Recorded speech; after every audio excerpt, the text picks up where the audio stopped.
Hey Rafi, welcome back. An update on the repot of this Koprosma kirkii small shoins done about a month ago. This one here, for example, had an angle change and the front became the back. It was originally more or less like this, and this is the front now. In between, during this 1 month, the plant recovered, started to grow again, and turned the leaves towards the sun. This one here is a maple. It was dying on the previous pot, which was too small, so that was an emergency repot, and all of this is new growth since the repot. It had 1 or 2 leaves on this very long single stem. Even that is growing here.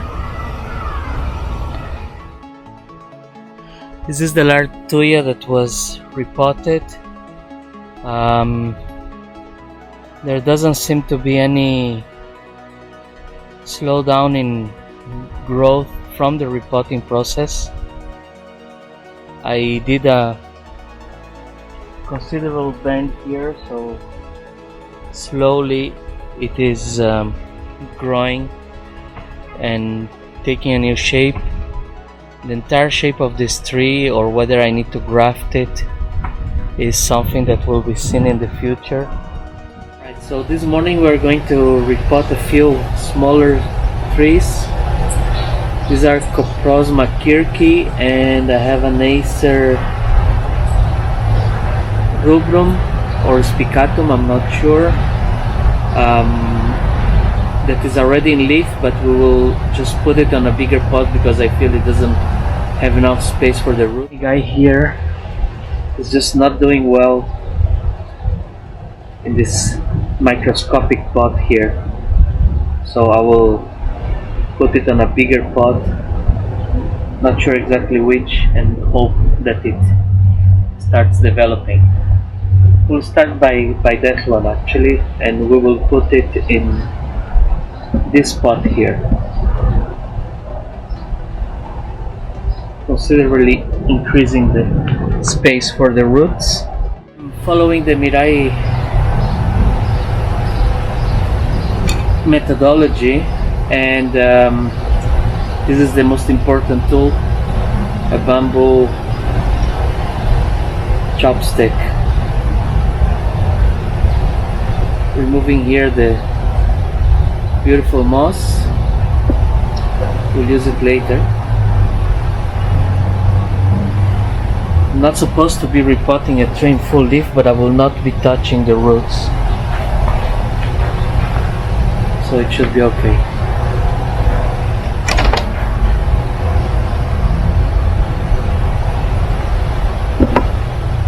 I'm cutting the anchoring wire, putting it straight so it doesn't snag on anything, and then I'll lift the tree.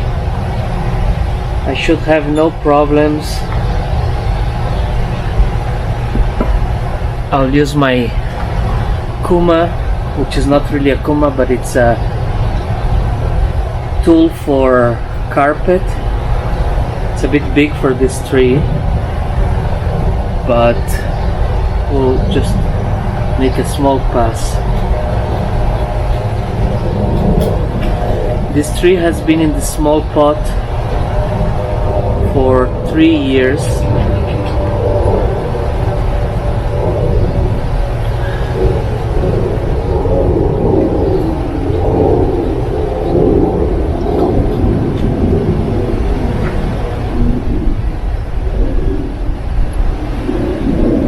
The roots are probably stuck on the mesh, so I'm gonna open that too. Here it comes.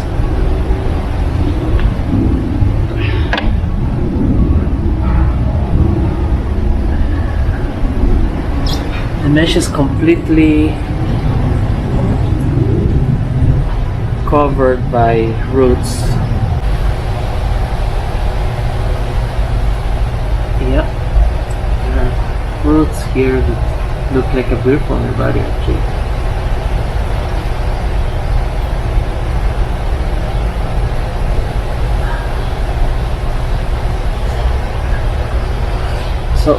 is it. Let's see if it fits here. Most definitely. So I hope this tree will have a good future here. I will pot it in pure chabasai, being a very small tree, a deciduous tree. This is how I'm anchoring. I put the wire, made it a small loop on this piece of scrap copper wire, so when I pull it, it gets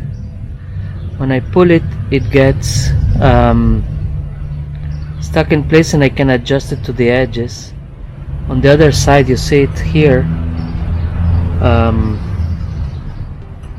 the wire that will come through the root mass to make a little bridge on each side to hold it together. So I'm using the Mirai approach. I'm twisting around the wire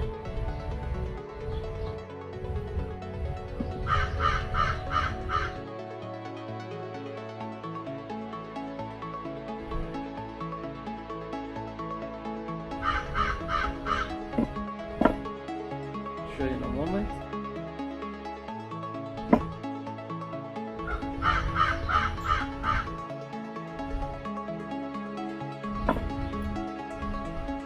So the wire is twisted into a single harpoon like feature that goes through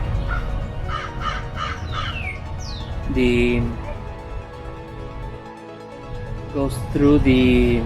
root mass.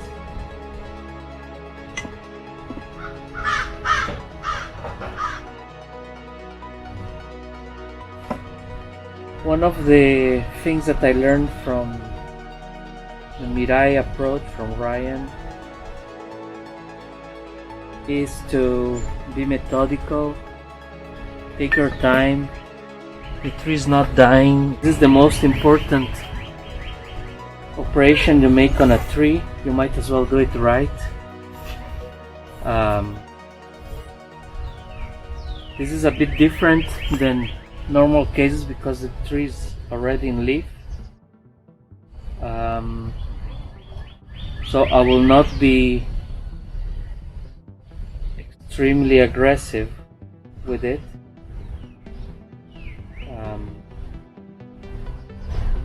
I will use my pins to make a small incision on the places where I want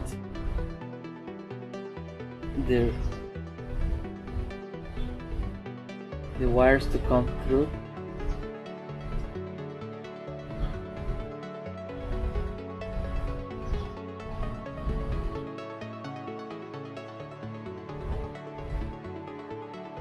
And now as I remove it,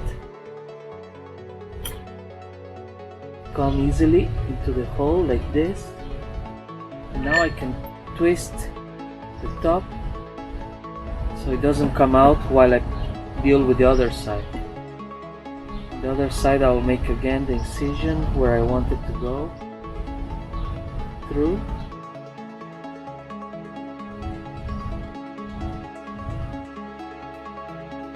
And again I'll pull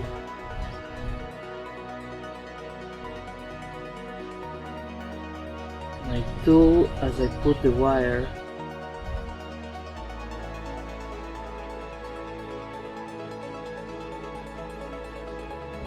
should come where I made it, and again I can twist so it doesn't come out. This now cannot get out, and now I can place the tree in its place properly. Like I said, normally I would work on the roots, but this is not the right time, so I have a potential issue here with the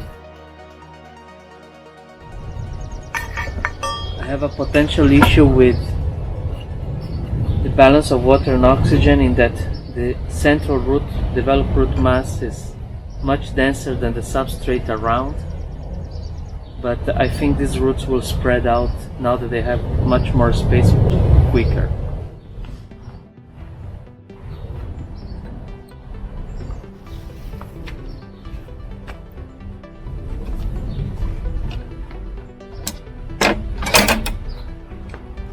I will use this little piece of bamboo to make the bridges. They don't have to be big here.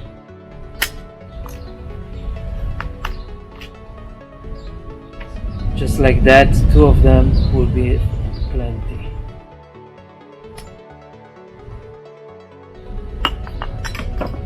Like this, 1 on each side.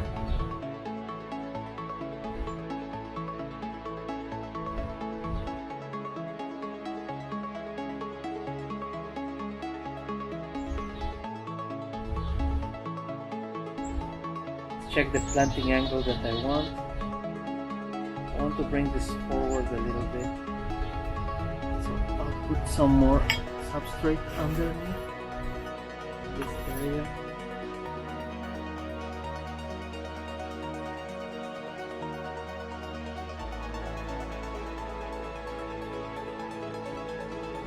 Now I can cut this hooks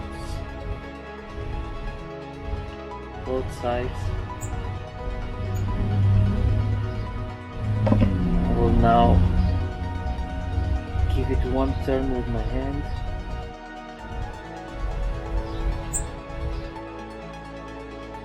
One turn with my hand, and then tight in place.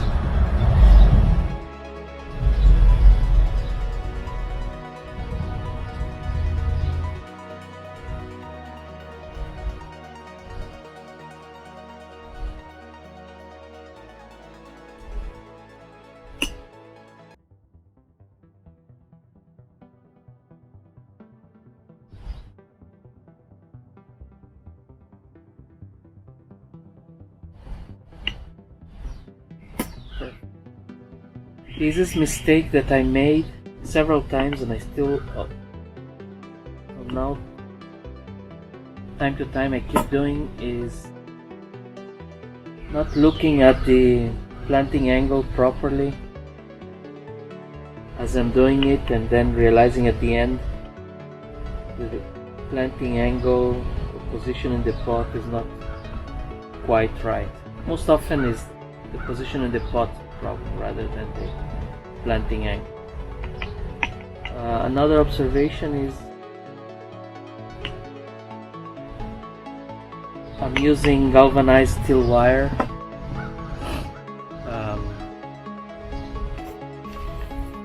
to hold the tree, to anchor the tree.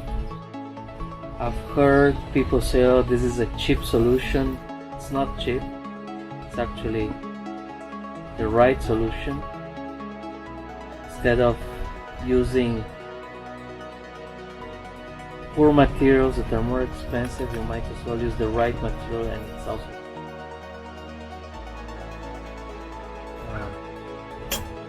why galvanized steel wire? Because strong and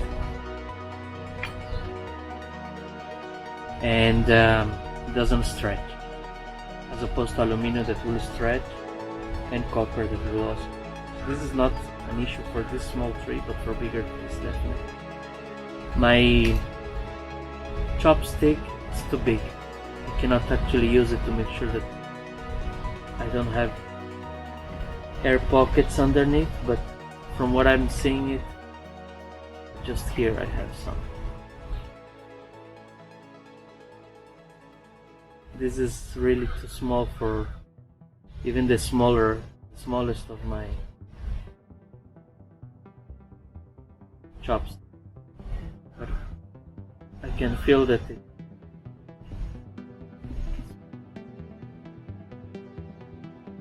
well full only here. Yeah, found a pocket here. It's very important to take your time to make sure that you don't have any air pockets.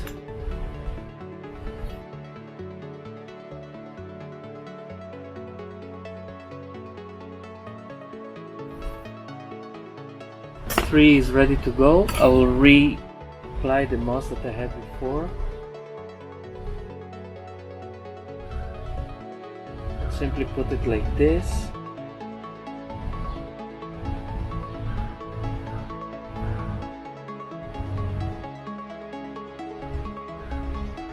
And that's it.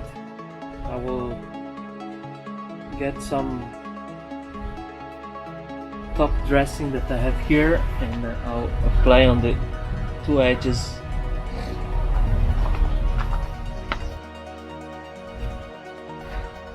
So white top dressing,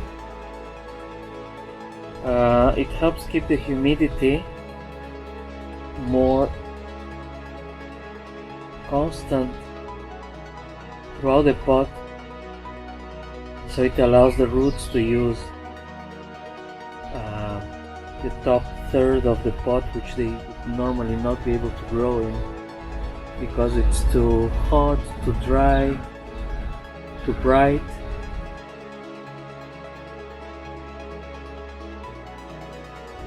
And the top dressing, you don't remove it in winter.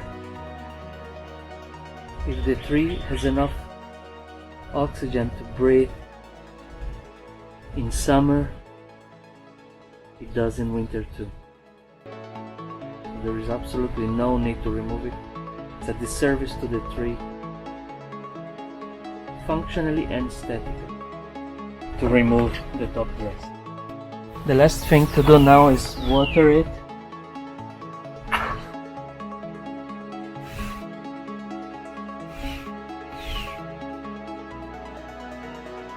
Hope that it will grow happy here. It's new. So this is the first tree.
Thoughts about doing that. It's not really easier than a bigger tree. It requires the same technique, using props, using galvanized steel wire, dealing with the point of greatest limitation. I will not repeat all the techniques from Mirai. In this case, these are tropicals, except for the maple, which was a special case, and that's why I showed it in detail. The maple was an emergency repot. These are Koprosma kirkii, which is a species from New Zealand, and it is a tropical species, so this is the right time when it's warm and it's they are not going to experience cold at night any longer. A few tips: take your time, don't rush, plan your steps, plan your tools. If you feel that it's not sufficiently moist the root system, and perhaps a little bit unappreciated, but one of the biggest problems that I still have is make sure that you check your planting angle and before it's too late. You'll have to wait at least a year, if not longer. This is a Thuja that was on the front lawn of my house. It was one of those pompom trees, and over time I killed part of it.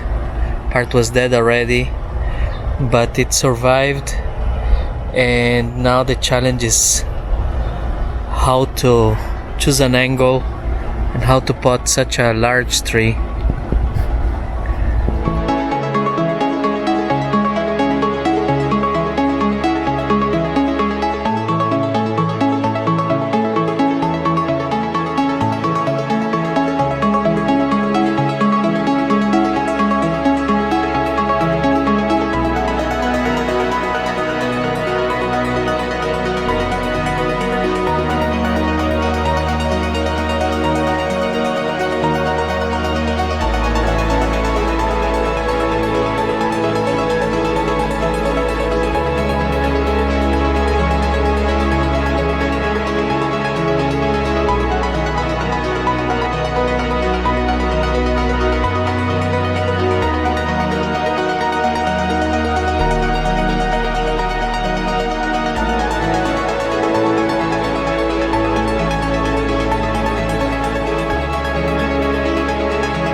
A very difficult repot on my own. It's a heavy tree and it's